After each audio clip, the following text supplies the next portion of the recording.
కృష్ణా జిల్లాని చాలా ఇబ్బందికరమైన పరిస్థితుల్లోకి ఏర్పడింది. ప్రభుత్వం వచ్చి ఈ 3 నెలల కాలంలోనే ఇంత హిస్టారికల్ ఎఫర్ట్స్ పెట్టాం అందరం. గౌరవ ముఖ్యమంత్రి గారు కూడా చాలా వ్యయ ప్రయాసాలతోటి సహాయక రెస్క్యూ ఎఫర్ట్స్ అన్ని చేపడతా ఉన్నారు. నేను నా తరపు నుంచి పంచాయతీరాజ్ డిపార్ట్మెంట్ తోటి ఎప్పటికప్పుడు సమీక్షలు చేస్తా ఉన్నాను లాస్ట్ 2 days నుంచి. ముందస్తుగా అందరూ అనుకున్నట్టుగానే ఇది వర్షం ఎక్కువైంది, తను వచ్చే సహజ వరద అనుకున్నాం. ఆ తర్వాత రికార్డ్ బ్రేక్లో అసలు ఎవరు ఊహించిన విధంగా గత 50 ఏళ్లలో ఎప్పుడు రానంతగా వరద నీరు చేరడం, ముఖ్యంగా తెలంగాణ నుంచి అక్కడ పడ్డ వర్షాలు, అక్కడ వాగులు ఇవన్నీ వచ్చి ఫైనల్ కన్వర్జింగ్ పాయింట్ బుడిమే మన వైపు రావటం, దానికి మనం విపరీతంగా నష్టపోవడం. అలాగే ముఖ్యంగా విజయవాడ ఎందుకు ఇంత గురైందని చూస్తే, ఇది అవుట్లెట్ తీసుకోకపోవటం. బేసిక్గా గత ప్రభుత్వం చేసి ఉండాల్సింది, ఇవన్నీ కొంచెం దృష్టి పెట్టుండాల్సింది, వాళ్ళు పెట్టలేకపోయారు. సో వాళ్ళు చేయలేకపోయినా కానీ భవిష్యత్తులో ఈ రోజున ఈ సహాయ కార్యక్రమాలతో పాటు భవిష్యత్తులో ఇలాంటి ఇంత అకస్మాత్తుగా ఇలా వచ్చి మనం ప్రజలు ఇంత నష్టపోకుండా ఉండాలంటే ఏం చేయాలి? ఖచ్చితంగా ఈ వరద నీరు తగ్గగానే, రిసీడ్ అవ్వగానే దీని మీద ఒక ప్రాపర్ ప్లానింగ్ తోటి ఈ వరద నీరు వెంటనే దీని అవుట్లెట్ కాలువలు ఉండేలాగా దాని మీద ఈ ఫ్లడ్ కెనాల్స్ని ఎలా ఏర్పాటు చేయాలనేది గౌరవ ముఖ్యమంత్రి గారితో కూడా దీన్ని చర్చిస్తారు.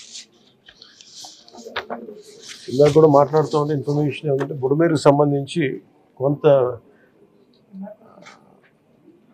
గత ప్రభుత్వం కంప్లీట్గా విస్మరించింది ఈ ప్రాజెక్ట్స్ని. చాలా ఇప్పుడు మీరు చూస్తే మొన్న వాళ్ళ ప్రభుత్వం ఉన్నప్పుడు కూడా ఈ మన అన్నమయ్య ప్రాంతానికి పింఛా డ్యామ్ కూడా సరిగ్గా మెయింటెనెన్స్ చేయలేక నష్టపోయారు. ఒకటి, కెపాసిటీకి మించి వరదలు వచ్చినాయి. ఒక ఆంధ్రప్రదేశ్ సంబంధించి మన తెలంగాణ నుంచి పడ్డ వర్షం కానీ అవన్నీ కూడా ఇది ఆంధ్రప్రదేశ్కి ఒక ముంపుగా ఏర్పడ్డాయి.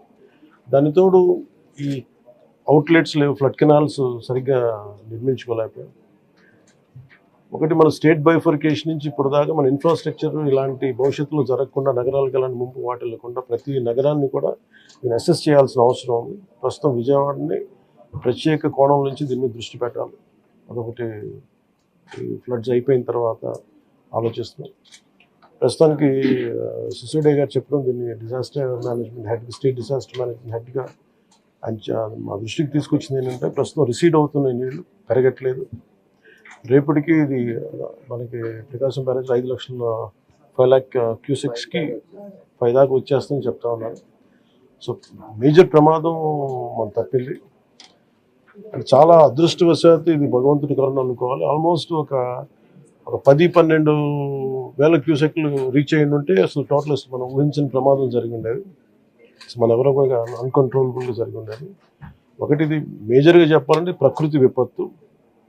ఇంకొంచెం తక్కువ స్థాయిలో మనం డ్యామేజ్ అయ్యి ఉండేది ఒకటి, బుడమేరు కనుక గత ప్రభుత్వం సరిగ్గా మెయింటైన్ చేసి ఉంటే.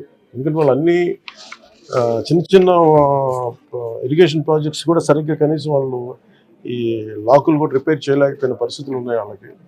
సో ఇప్పుడు వాళ్ళని తిట్టి కూడా ప్రయోజనం లేదు. ఎందుకంటే ఇది ముందు మనం ప్రస్తుతం మా చేతిలో ఉన్నది ప్రభుత్వం ఏమన్నా మేము ఏం చేయాలని ఆలోచిస్తామో ఉన్నంతలో మొత్తం కూర్చోబెట్టి దాదాపు ఇండియన్ ఎయిర్ ఫోర్స్ నుంచి, నేవీ నుంచి, హెలికాప్టర్స్ ద్వారా, అలాగే డ్రోన్స్ ద్వారా ఫుడ్ సప్లై అన్నీ చేస్తా ఉన్నాం. అలాగే సహాయ కార్యక్రమాలు ముందుకు తీసుకెళ్తా ఉన్నాం. అలాగే పిఆర్ పంచాయతీరాజ్ నుంచి కూడా దాదాపు 242 టీమ్స్ని ఈ రోజున 262 టీమ్స్ని ఏర్పాటు చేయడం జరిగింది. ఇది వరద ఎఫెక్ట్ కాని జిల్లాల నుంచి ఈ ప్రత్యేకించి ప్రిన్సిపల్ సెక్రటరీ గారి ఆధ్వర్యంలో ఇది ముందుకు తీసుకెళ్తా ఉన్నాం. ఈ రెస్క్యూ కార్యక్రమాలకి చాలా బాధాకరమైన దాదాపు 19 మంది చచ్చిపోయారు. చాలా వారికి మనస్ఫూర్తిగా నా సంతాపాలు తెలియజేస్తున్నాం. అలాగే ఒక 2 మిస్ అయ్యారు. ఒక పశువులు ఒక దాదాపు 136, అలాగే దాదాపు 1,00,000 72,000 హెక్టార్లు పంట నష్టం జరిగింది. అది ఉద్యాన పంటలు కానీ లేదంటే మామూలు మన ఇది మనం ప్యాడీ కానీ ప్యాడీయే దాదాపు 1,72,000 హెక్టార్లు, హార్టికల్చర్ వచ్చి ఒక 15,000 హెక్టార్స్ ఉంది. అలాగే 176 రీహాబిలిటేషన్ సెంటర్స్ని ఏర్పాటు చేయడం జరిగింది. దీనిలో ముఖ్యంగా ఈ దాదాపు 328 ట్రైన్స్ క్యాన్సిల్ చేయడం జరిగింది. 6,44,536 మంది ఈ వరదల వల్ల ఎఫెక్ట్ అయ్యారు. దాదాపు 193 రిలీఫ్ క్యాంప్స్ మెయింటైన్ చేయడం చేస్తున్నాం. అలాగే దాదాపు 42,707 మందికి రిలీఫ్ క్యాంప్స్లో అకామిడేట్ చేసాం. దాదాపు 194 మెడికల్ క్యాంప్స్ ఆర్గనైజ్ చేసాం. ఇది ఇంకొక ఈ డేంజర్ ఇలా కంటిన్యూ అవుతుందా లేదని చూస్తుంటే ఖచ్చితంగా తగ్గుముఖం పడుతుంది. ఇది గాబరా పడాల్సిన అవసరం లేదు. అలాగే మేము సహాయ కార్యక్రమాలు పాపం అందరూ కూడా పిఆర్ పంచాయతీరాజ్ దగ్గర నుంచి స్టేట్ డిజాస్టర్ సిసోడియా గారి అధ్యక్షతన గౌరవ ముఖ్యమంత్రి చంద్రబాబు గారి ఆధ్వర్యంలో సహాయ కార్యక్రమాలు, స్టేట్ డిజాస్టర్ మేనేజ్మెంట్ అలాగే నేషనల్ డిజాస్టర్ మేనేజ్మెంట్ అందరూ ఒకటే ఇన్ ట్యాండెం పనిచేస్తాం, కలిసి పనిచేస్తూ ఉన్నాం. సో ప్రతి దాదాపు ఈ సెంటర్కి 600 calls to 700 calls వస్తూ ఉన్నాయి. ఈ సెంటర్కి ఎక్కడెక్కడ ఇబ్బందులు ఉన్నాయంటే అడ్రస్ చేస్తూ ఉన్నాం. అతి తక్కువ సమయంలో ఇంత ఎఫెక్టివ్గా పనిచేయగలిగాం. కానీ భవిష్యత్తులో ఇలాంటివి జరగకుండా ఉండాలని మేమందరం కోరుకుంటున్నాం. అలాగే ఆ దిశగా పనిచేస్తాం. ఇది ఒక రోజుతో కాకుండా ఇది రాత్రంతా పాపం సిసోడియా గారు కానీ అందరు కానీ ప్రతి పంచాయతీరాజ్ కానీ అందరూ ఈ డిజాస్టర్ మేనేజ్ ప్రతి ఒక్కరి కాల్ సెంటర్స్లో ఉన్నాం. మొత్తం అందరూ రాష్ట్ర యంత్రాంగం మొత్తం ఆల్మోస్ట్ ప్రతి ఒక చిన్నపాటి ఏరియా కూడా ఒక ఐఏఎస్ ఆఫీసర్ని పెట్టి సహాయ కార్యక్రమాలని ముందుకు తీసుకెళ్తాం. అలాగే సిసోడియా గారు కూడా ఆయన అహర్నిస్లో లాస్ట్ ఒక 72 గంటలుగా ఆయనకి నిద్ర కూడా లేకుండా ఇక్కడే కూర్చొని మొత్తం అహర్నిస్లు అందరూ అప్రమత్తంగా దీన్ని పర్యవేక్షిస్తాం. ఇప్పుడు దీన్ని అనలైజ్ చేసి ఇప్పుడు ఎవరి తప్పు వీటన్నిటికంటే కూడా మేము అంటే మా ముందున్నది మేము ఎంతో సహాయ కార్యక్రమాల్లో పాల్గొనగలం. అలాగే నేను ఈ సమావేశం తరఫున ప్రైవేట్ వ్యక్తులు కూడా మన పత్రికా ప్రకటన ద్వారా నేను అప్పీల్ చేశాను. ఈ రోజున మొత్తం రాష్ట్ర హితువు కోరుకున్న ప్రతి ఒక్కరూ 3 పార్టీల వ్యక్తులు, మద్దతుదారులు అందరూ కూడా మనందరం ఇలాంటి ప్రకృతి విపత్తులు వచ్చినప్పుడు అందరం కలిసి మనం ముందుకు తీసుకెళ్ళాలి.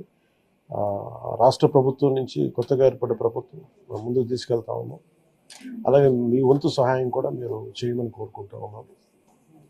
అలాగే నా సైడ్ నుంచి కూడా ఈ ప్రత్యేకించి రాష్ట్ర సీఎం రిలీఫ్ ఫండ్కి ఒక ₹1 కోటి నిధుల్ని నేను చంద్రబాబు గారి రాష్ట్ర ముఖ్యమంత్రి నిధికి నేను విరాళంగా ప్రకటిస్తున్నాను. ఈ సహాయ కార్యక్రమాలకి చిన్న ఒక పూర్తి స్థాయిలో ఏమాత్రం వాళ్ళకి వచ్చినా కానీ నాకు చాలా ఆనందం కలిగింది. ఆ దిశగా రేపు కలిసి వారికి అందజేస్తామని చెక్. అలాగే ఈ పరిస్థితుల్లో ఒక చిన్న అనాలిసిస్ ఏంటంటే రీహాబిలిటేషన్కి షిఫ్ట్ చేయబడ్డ వారు 42,000 మంది. నిన్న మెసేజ్ కూడా పెట్టాను. ఆర్బీ రోడ్స్లో కూడా దాదాపు 1,800 కిలోమీటర్లు డ్యామేజ్ అని ఒకటి కరెక్ట్ చేసుకోవాలి, దాన్ని దృష్టి పెడుతున్నాం. అలాగే 188 బోట్స్ యాక్షన్లో ఉన్నాయి, 5 హెలికాప్టర్స్. అలాగే గజేతగాళ్ళు దాదాపు 283 మంది సహాయ కార్యక్రమాలు పాల్గొన్నారు. దాదాపు 3 లక్షల ఫుడ్ ప్యాకెట్స్ సప్లై చేశాం. అలాగే ఈ కంట్రోల్ రూమ్ ప్రజలకు ఏదైనా సరే మీకు అత్యవసరమైన పరిస్థితుల్లో ఉండాలి అంటే ఇది 112 ఈ నెంబర్ కానీ అత్యవసర నెంబర్లు కానీ 1070. సో 112 మీరు ఎక్కడున్నా సరే విపత్తులు ఇరుక్కుపోయి ఏదైనా కష్టం ఏదైనా ఇబ్బంది వెంటనే మేము స్పందిస్తాం. దానికి మీరు కంట్రోల్ రూమ్ నెంబర్ 112, ఇంకొక నెంబర్ 1070. ఇది కాకుండా 1800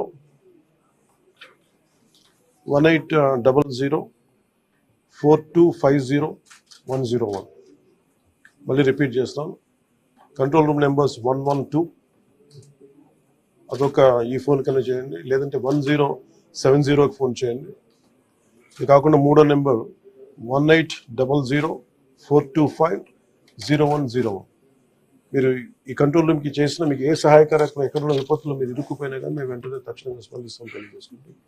అలాగే దాదాపు 80 కోట్ల రూపాయలని జిల్లాలకి ఈ రిలీఫ్ అండ్ రీహాబిలిటేషన్కి విడుదల చేయడం జరిగింది.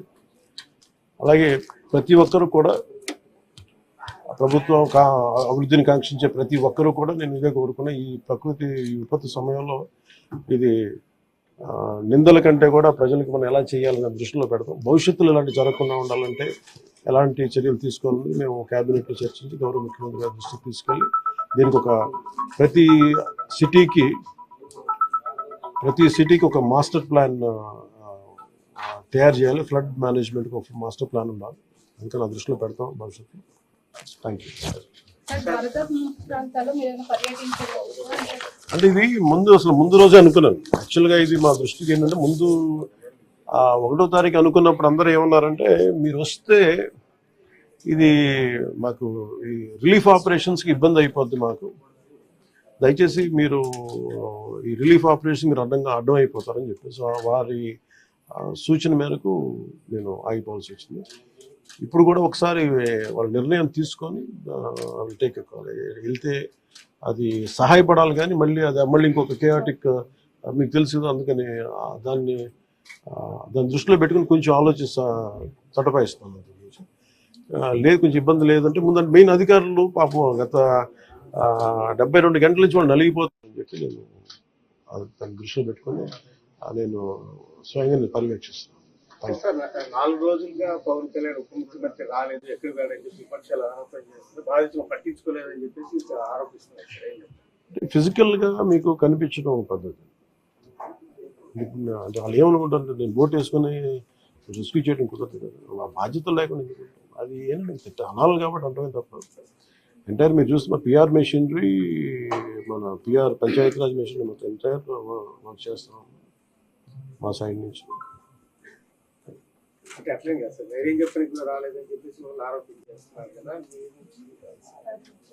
అది నేను అట్లా అనుకోవట్లేదు. అంటే ఏమైపోతుంది, ధైర్యం చెప్పడానికి వెళ్ళి ఒక్కసారి మీద పడ్డారు అనుకోండి. పరిస్థితులు ఎలా ఉన్నాయంటే ఇప్పుడు ఏమన్నా పింఛడానికి దీనికి వెళ్ళాను, నేను వెళ్ళి సహాయ కార్యక్రమం అంటే నేను ఒక ప్రత్యేకమైన పరిస్థితుల్లో ఉంటాను, అది మీరు అర్థం చేసుకోవాలి. ఇప్పుడు నేను వెళ్ళి కూర్చుంటే వెళ్ళిపోదని రెస్క్యూ ఆపరేషన్స్కి ఇబ్బంది కలగకూడదని ఒకటే నన్ను ఆ సూచన ఒకటి నన్ను ఆపిదు, అంతమించి వేరే ఆపలేదు.